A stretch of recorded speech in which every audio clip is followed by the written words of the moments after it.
Hi everyone, today my topic is synthesis and storage and secretion of T3, T4. T3 is triiodothyronine and T4 is thyroxine. Synthesis occurs in thyroid gland. Main source is sodium which is taken from diet. Main steps involved in synthesis of triiodothyronine and thyroxine. First one is iodine uptake. Iodine uptake. Iodine from diet get absorbed into plasma in the form of plasma iodide, that is I negative.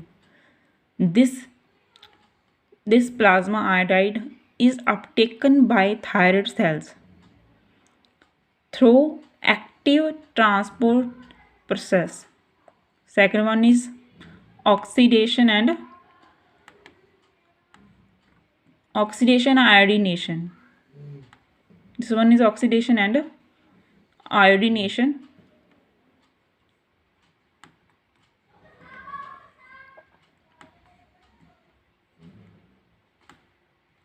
I negative are oxidized into iodinium ions, that is I positive.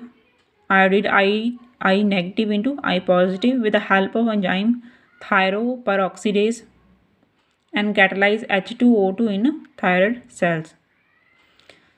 These iodinium ions means I positive ions combine with tyrosine residue of thyroglobulin and form monoiodotyrosine and diiodotyrosine.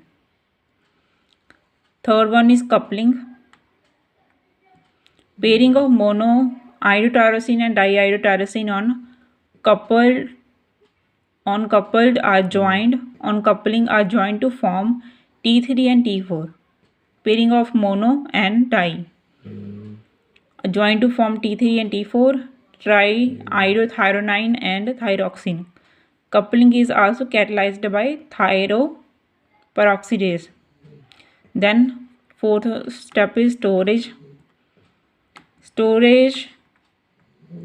Thyroid gland containing iodinated tyrosines residual air stored in follicles as a thyroid gland. They contain stored in thyroid gland. T3, T4 are stored in thyroid gland. Then release and secretion. Thyroid gland is taken back into cells by endocytosis. It is broken down by lysosomal proteases.